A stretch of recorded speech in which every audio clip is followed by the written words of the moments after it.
Welcome back to my tutorial videos. This is going to be the long and short fill stitch. And what we're going to do is we're just going to start just like we do with the fill stitch in the middle of my shape. This is a very large shape, and that's what you want to use for these. And we're going to take shorter stitches, no more than a half of an inch to 3/4 of an inch long, straight from the top of the shape down to the bottom of the shape. Here we're going to fill Stuart's ear. And now the next stitches next to that are going to be offset from the ones that you did before, almost like a brick style. So I'm going to, as you can see, I'm putting it in the middle of the last stitch, and I'm going up and I'm laying the stitches offset from the first set. And you just continue doing this until you have filled the entire shape. I always recommend starting your fill from the middle and then going to the right and then going back to the middle and going to the left. And you'll see me do that always.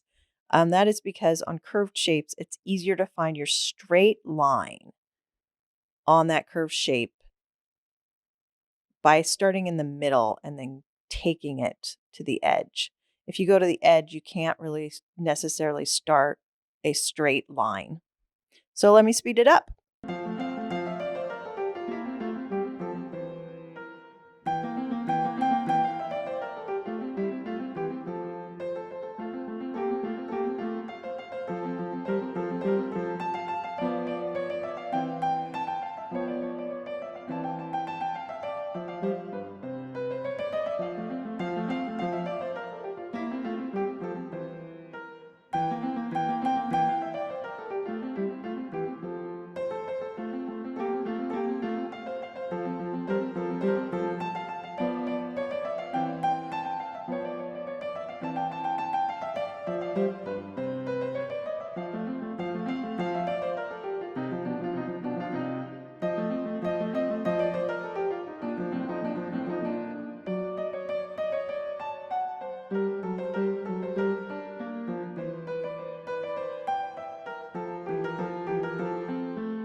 Here I am finishing this great fill stitch. As you can see, it's wonderfully textural, and it has a great soft tactile feel too.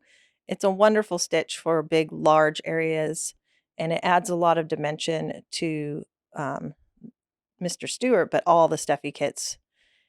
If you want to see more of my, thanks for joining me in learning this technique, and subscribe to my channels for more helpful tutorials.